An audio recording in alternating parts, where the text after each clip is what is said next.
I encourage you, invite you, open your Bibles to the Gospel of John chapter 5. John chapter 5.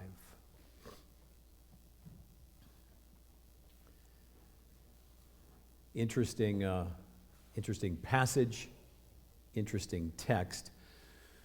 And at the start of the message today, I'd like to place before you two short stories. Real people. One is passed on, one is still here.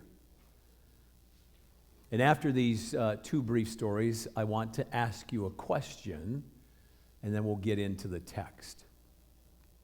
Richard Wurmbrand. Richard Wurmbrand lived in Romania. He was a pastor in Romania. He spent 14 years in prison, often being brutally tortured in Romania for his faith. Communist regime, late 1940s into the early 1960s. If you're familiar with Voice of the Martyrs, so he founded that. Richard Wurmbrand founded that organization to raise awareness of Christian suffering and persecution throughout the world. He tells a story that during his imprisonment, a fellow believer was being led away to a certain cell, to a certain holding cell. Dr. Wurmbrand had been there, and he knew what it was all about. He knew what was going to happen. Conditions were horrible. Many died there. Many did not come out of that cell alive. He knew the anguish, but so catch this. The prisoner is passing by his cell, Richard Wurmbrand's cell, on his way to that cell. Dr. Wurmbrand knew what was happening, knew what was going to happen. He'd been there, done that. Rather than expressing his hopes that his cellmate's time in there would be brief, he gave a much better word of encouragement. As the man walked by, Wurmbrand said this: "When you come back, tell us what you have learned." Wow. When you come back, fellow believer, tell us what you have learned. Story number one. Story number two, you're probably more familiar with, Joni Eareckson Tada. I've referenced her a time or two. If you're unfamiliar with the story, Chesapeake Bay, she was with some friends, 17 years old, prime of life, diving accident, broke her vertebrae, neck down, quadriplegic. Initially, she sought help from her friends to commit suicide. She tells this in her story. That was where she was at. But after 3 weeks in bed, she grew tired of being depressed. And finally she cried out to God, "God, if I can't die, please show me how to live."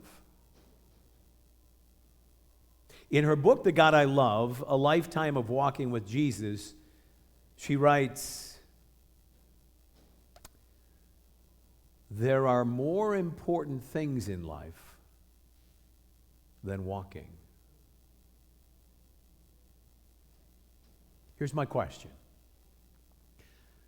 Do you think the faith of Richard Wurmbrand and Joni Eareckson Tada was well-placed or misplaced? Do you think the faith of Richard Wurmbrand and Joni Eareckson Tada was well-placed or misplaced? Interesting. Our passage today, it's the beginning of a new section in John's Gospel and will last for several chapters, all the way through chapter 10. So chapter 5, 6, 7, 8, 9, 10. Six chapters. So kind of see the message today, the passage today, as a bit of a setting to the rest of this extended section. Previous section that we finished last week was bracketed by the first two of John's signs, both in Cana of Galilee, up in the northern part. First sign, water into wine at the wedding feast. Last sign, the healing of the royal official's son. So John uses those two. He calls them the first two signs. He's got 7. He brackets the first section with those 2 signs. So we're entering into a new section today. A shift begins here regarding the reactions of people to Jesus as they encounter him. So John is taking us somewhere. He's taking us on a journey. He's alerting us things are about to change regarding people and Jesus. Moves from like reservation, hesitation, not sure who this guy is, to controversy, even outright opposition, as we're going to begin to see today, especially between Jesus and a group that John refers to as the Jews. Okay? The Jews is basically shorthand for the religious establishment, the religious leadership. So as we walk through this passage and you see the phrase, the Jews, you need to hear these are some of the religious leaders of Israel. So in this week's passage, there are 2 points of controversy. Next week's passage, a third point of controversy that's tied to the second. Let me walk through them real quick. First point of controversy we're going to be exposed to in today's passage revolves around the Sabbath. Now, the Sabbath can mean a couple of different things. It means rest. On the 7th day, God rested from his creation, setting a model for us. And there's a whole lot that goes into the Sabbath rest. The writer of Hebrews picks up on it. Not the point of the message today. The point of the message today is John is introducing the Sabbath as a point of contention, as a point of conflict, and this would continue on between Jesus and the Jews or the religious leaders. Second point is connected to the Sabbath controversy and centers around Jesus' none too veiled claim of equality with the Father, in essence, making himself God. Now, the Jews, the religious leaders, clearly pick up on this, clearly understand what Jesus is claiming. So those are the 2 points of controversy we're going to hit in today's passage. Next week, the third point, I'm not preaching next week. The third point, I hope Jeremy listens to this because I'm totally setting him up. Contained in next week's passage, actually related to the second, involves this extended discourse, this extended conversation between Jesus and the Jews regarding his claim to equality of the Father, where Jesus brings an array of witnesses in his defense. Okay, are you ready? Chapter 5, verse 1. After this, there was a feast of the Jews, and Jesus went up to Jerusalem. So, new section. John sets the stage for us. He's going to use several feasts. In this 6-chapter section, he's going to use several feasts to get our attention. Jesus is going to be tied to the feast. Jesus' teaching tied to the feast. But interestingly, this feast, John doesn't name for us. It's as if he's telling us it's really not about the feast itself. No, his focus is on the healing that takes place in this passage that actually happens on a Sabbath. So it's not so much the feast as much as what Jesus does on this Sabbath. So that's verse 1. Verses 2 through 5. Now, there is in Jerusalem by the sheep gate a pool, in Aramaic called Bethesda, which has 5 roofed colonnades. In these lay a multitude of invalids, blind, lame, and paralyzed. One man was there who had been an invalid for 38 years. All right, before we get into this, kind of a textual note, kind of a side note. If you have a study Bible especially, you'll be able to see this. But interestingly enough, verse 3b, the second part of verse 3 and 4 are missing, or probably missing in your translation of the Bible. And so in my NIV, there's a note there, and it reads, it may read in your Bible, this is in some lesser manuscripts, or more often, the more important and older manuscripts upon which our New Testament is based do not have 5, 3b through 4. They're not in there. And I'm going to try and unpack that just a bit. So in the NIV, it reads, paralyzed, and they waited for the moving of the waters. From time to time, an angel of the Lord would come down and stir up the waters. The first one into the pool after such disturbance would be cured of whatever disease he had. It's likely that was not in the original manuscript. It's likely that was not in John's penning, if you will, of his gospel, but it's likely that was actually a superstition that was believed in that day. Does that make sense? Okay, because the whole superstition piece is going to come into play. Secondly, Sheep Gate, just north of the temple, basically a stone's throw away just north of the temple. And then this interesting term, the pool's name was Bethesda, which means house of mercy. We have many, many hospitals in America named Bethesda Hospital. We actually have a city in Maryland called Bethesda, Maryland, where one of the military hospitals is, Walter Reed Hospital. So Bethesda, house of mercy. Verses 6 through 9. When Jesus saw him lying there and knew that he had already been there a long time, he said to him, he asked them kind of on the surface a really strange question. Do you want to be healed? The sick man answered, Sir, I have no one to put me into the pool when the water is stirred up, and while I am going, another steps down before me.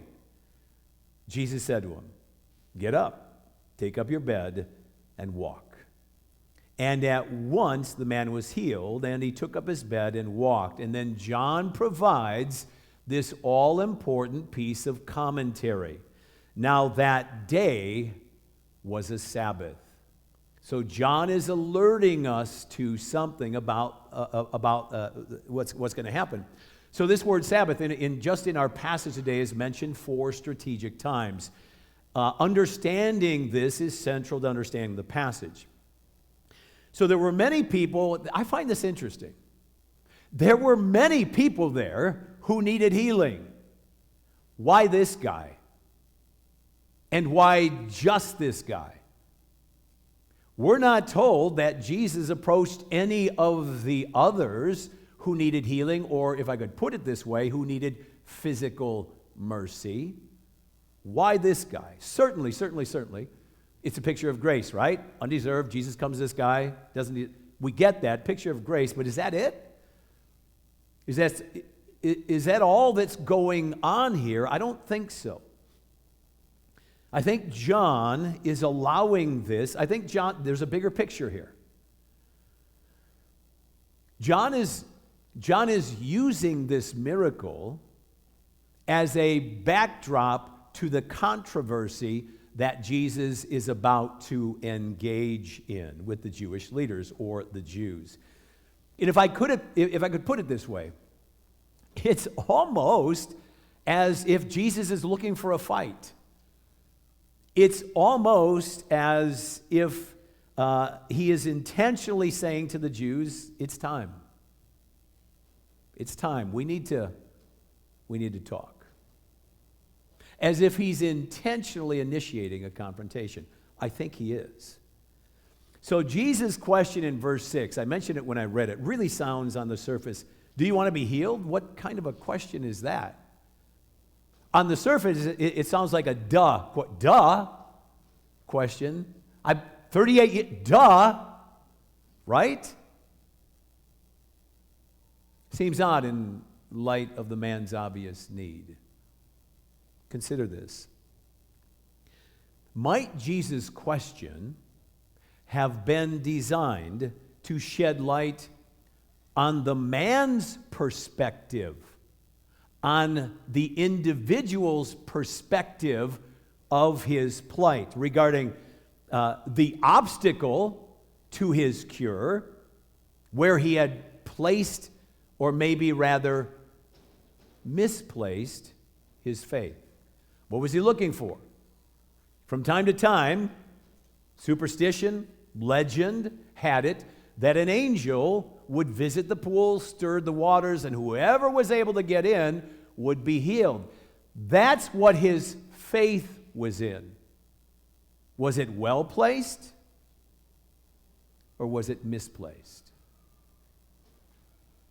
His obstacle, the lack of those who would take him to the pool when the water stirred. He couldn't get in himself. His hope, superstition attributed the movement of the water to an angel of the Lord who would come down and stir up the waters. I just shared that.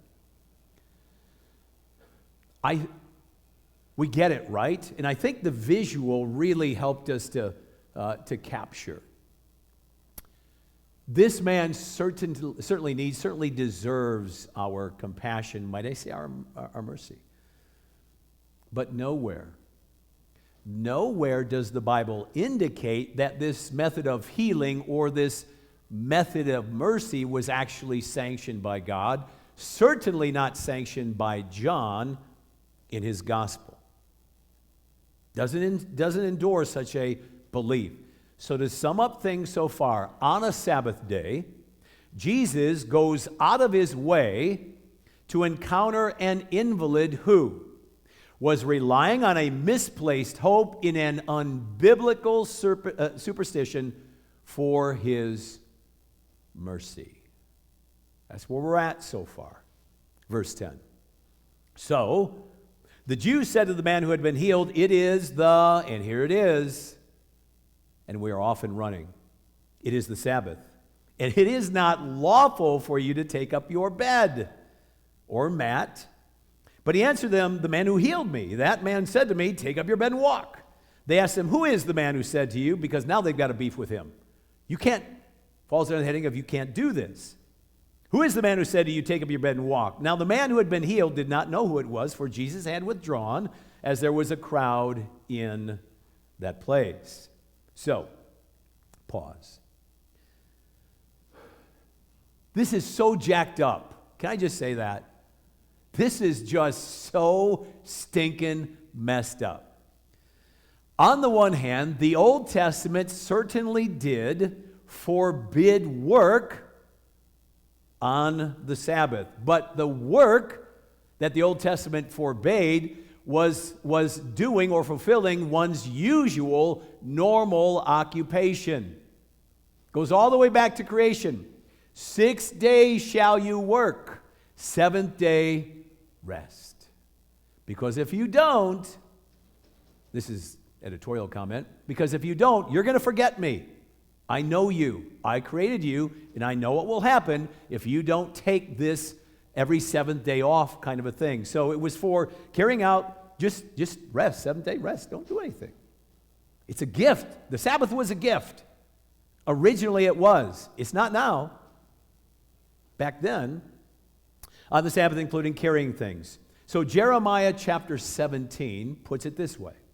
"Thus says the Lord, take care for the sake of your lives, and do not bear a burden on the Sabbath day, or bring it in by the gates of Jerusalem. And do not carry a burden out of your houses on the Sabbath day, or do any work. But keep the Sabbath day holy, as I commanded your fathers." Okay, so that's legit. That's legit. What Jeremiah mean?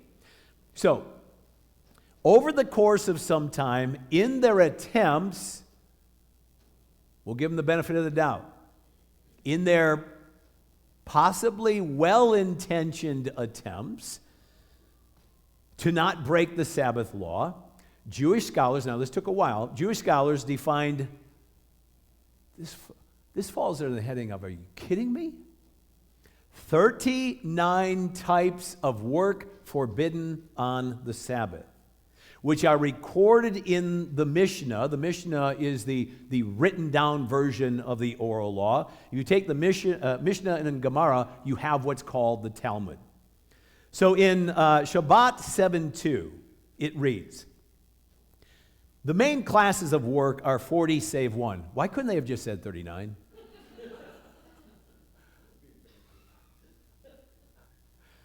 Sowing, plowing, reaping, binding sheaves, threshing, winnowing, cleansing crops, grinding, sifting, kneading, baking, shearing wool, washing or beating or dyeing it, spinning, weaving, making two loops, weaving two threads, separating two threads, tying a knot, loosening a knot.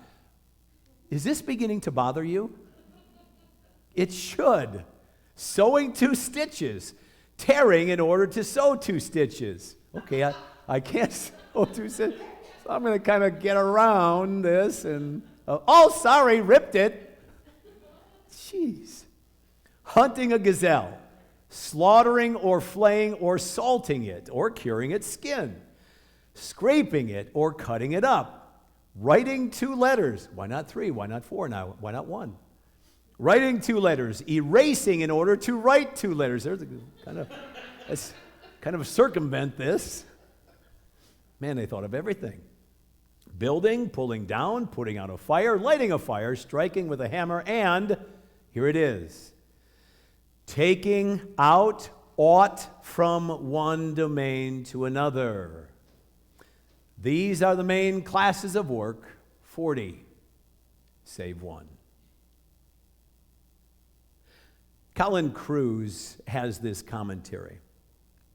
What the man was accused of comes under the general restriction of taking something from one place to another, from one domain to another. All right, here's the moral issue. This is what it comes down to. The Jews' hyper concern for law keeping, which was their misplaced hope. So the invalid, the man of 38 years, this whatever it was, we're not sure, possibly lame, whatever. He had a misplaced hope, did he not? In a silly superstition. But the Jews also had a misplaced hope. They thought their performance put them in good favor with God. Their law keeping. They're hyper concerned. So their hyper concern for law keeping was more important than their concern for the welfare of this man. In a word, they lacked mercy. Bethesda, house of mercy. They lacked mercy. The word compassion literally means to suffer with. They lacked that. They didn't have that. They didn't express that. So rather than rejoice in his healing, they are blinded. Now watch this. They are spiritual invalids. They are blinded to their own need. They don't express it to this man. They're blinded, spiritual invalids, by their hypocritical, legalistic adherence to the law. Let me just park here ever so briefly and throw some thoughts your way. Legalism promotes a performance-based religion where God seems cold, distant, stern, harsh. Legalism fosters a general lack of love, grace, and mercy extended toward others and also ourselves. If you've ever wrestled with legalism, as I have, you know it's not just about others. It's not just about a lack of compassion to others. It's also, are you kidding me, Bill? You did it again. We don't extend that same compassion to ourselves either. And legalism portrays Jesus as a disappointed God. Really, Bill? Really? Really? As a disappointed God who we are more prone to run from than run to. Those are some of the dangers of legalism, and the Jews lived there. Verses 14 and 15. Afterward, Jesus found him in the temple and said to him, "See, you are well. Sin no more, that nothing worse may happen to you." The man went away and told the Jews that it was Jesus who had healed him. So Jesus finds the man in the temple, hasn't been able to get to the temple for 38 years, probably. Jesus reveals, so important to the story, Jesus reveals as an act of mercy, as an act of compassion, comes to him and says, your most pressing need was not physical mercy. It is spiritual mercy. That is your most pressing need. A need that he seemed blind to. In other words, spiritually, he was still an invalid. He'd been healed physically. That's never the most important issue. This body stays here, last I checked. Right? Yes? It's as if Jesus is saying to him, if I could borrow some of Johnny Erickson Tada's verbiage, it's as if Jesus is saying to the man, I came to show you how to live. There are more important things in life than walking. Verse 16. And this was why the Jews were persecuting Jesus, because he was doing these things, here it is, third time, on the Sabbath. And so it begins. Again, it seems as if Jesus has orchestrated this whole scene to get to this conflict, to get to this confrontation, to both expose as well as reveal. To expose the Jews' legalistic hypocrisy, but also to reveal or begin to reveal himself as equal with the Father, something the Jews clearly understood him to be doing, as we'll soon see. Verse 17, but Jesus answered them, and here it is. Note the play on words. Jesus' use of the word working in relation to the Sabbath. But Jesus answered them, my Father is working until now, and I am working. It's interesting that Jesus doesn't argue, as he might have, that the Jews' interpretation of the Sabbath was jacked up.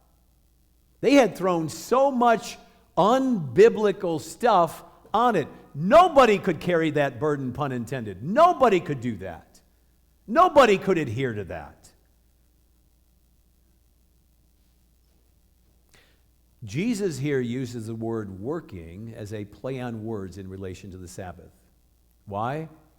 As a launch point into his claim of divinity, into his launch point of his claim of equality with the Father. And this is important, and here's where we're going. Jesus insists that whatever factors justify God's continuous work from creation onward also justify his. So important that we put this in place. Craig Keener, biblical scholar, says this. Everyone recognized that God had continued to work since creation, sustaining the world even on the Sabbath. God is not a clockmaker God. He doesn't wind up the universe and says, go, and then he stands hands off. No, he continues to sustain. The reason the earth continues to spin on its axis and rotate around the sun every 360 is because God is still sustaining that. He is still active. He is still, if we could put it this way, working in his creation. Sustain the world even on the Sabbath. Jesus reasons by analogy that is what is right for God in sustaining his creation is also right for himself. He is making a clear, radical claim that the Jews understood. He's claiming equality with the Father. He is claiming clearly to be God. That's all well and good, but what are Jesus' works? Because Jesus' response has been cast in terms of his work. The Father's working, I'm working. He's working, I'm working. So the conflict is cast in terms of his works. What are they? The issue is no longer simply a matter of carrying something from one place to another on the Sabbath. Jesus was not guilty of it. He didn't do that work. That wasn't his work. He's not guilty of that as far as the Jews are concerned. So what are his works? In context, it seems the work Jesus does includes telling the invalid to carry his bed, as well as the healing itself. And here it is. It is the authority and power, these are his works, the authority and power to carry out redemptive activity on the Sabbath. Authority and power. Power is the ability to do something. Authority is the right to do it. Jesus is claiming both. He is claiming equality with the Father, both the power and the authority. Gosh, I went into this message in preparing for it. I'm like, there's nothing here. It's the setup for these other 6 chapters. Wow. I was wrong. Verse 18. This was why the Jews were seeking all the more to kill him, because, and here it is, not only, now here's the issue twofold. Not only was he breaking the Sabbath, but he was even calling God his own Father, making himself equal to God. The Jews got it. They clearly understood what he was claiming. In John's gospel, everything, the way he has painted Jesus, everything hinges on Jesus' identity, specifically Jesus' unique relationship with the Father. And this was the issue at stake in Jesus' confrontation with the Jews of his day. Andreas Kostenberger puts it this way. It is a testimony to John's focus on the essentials and to his penetrating spiritual discernment that he centers his entire gospel on the question of Jesus' identity. To borrow Jesus' question from Matthew's account, who do people say the Son of Man is? But what about you? Who do you say I am? In the end, people's answer to this question will be the only thing that matters. It alone will determine people's eternal destiny. That's the picture John is putting forth in his gospel. The identity of Jesus, especially his unique relationship with the Father and his claim that he is God in the flesh. If that's true, then our eternal foreverness hinges on our response to him. Not to a set of doctrines, but to him. That's what John is putting forth. Let me make a few observations, closing observations, and make a closing comment. Number one, a fruit of misplaced faith is false hope. Let that sink in. Last I checked, truth doesn't care about sincerity. Sincerity and truth aren't necessarily related. I often give an example to my students. I don't remember if I've used this example before, but I believe I can fly. And I'm going to prove it to you. No, you don't understand. I sincerely believe I can fly. I'm going to go up to the top of this roof. And Bill, I'm going to get to the edge, and I'm going to jump. I really, really, really believe I can fly. I'm going to jump, and I'm going to start flapping my arms like crazy. What's going to happen? I'm going to die or get terribly hurt. No, but you don't understand. I really, really believe I can fly. Do you see how sincerity does not necessarily equal truth? No matter how strongly you believe it. Does that make sense? Okay? So a fruit of misplaced faith is false hope. Number 2, a fruit of Jesus-placed faith is hopefulness. I go back to those 2 short stories, and I ask you a question at the end of them. Do you think that Richard Wurmbrand and Johnny Erickson Tada's faith was well-placed or misplaced? The fruit of Jesus-placed faith is hopefulness. Fullness of hope. What do we believe as Christians? We believe this ain't the end of the story. Truth? We believe he's coming back and he's going to set things right. That's not even a new heaven, new earth. Gift. Number 3, a fruit of misplaced faith is legalism.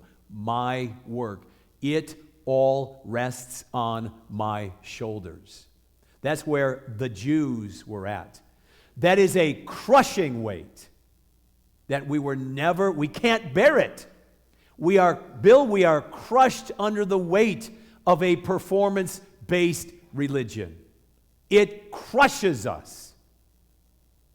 It sucks the joy out of life, sucks the grace out of the gospel. Can't bear it. However, number 4, a fruit of Jesus-placed faith, it's rest. His work, not my work. It is my faith in his work, already done, already accomplished, and so what do? We rest. Number 5, our most pressing need is Jesus. That's it. If you have one takeaway from today's message, that's it. Our most pressing need is Jesus.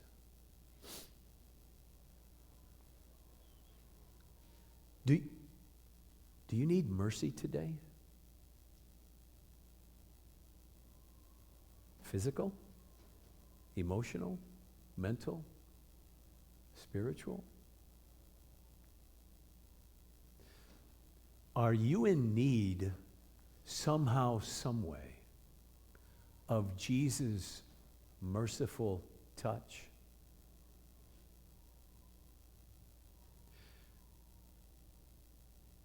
If you are, and when he does, would you do us all a favor? Come back and tell us what you've learned.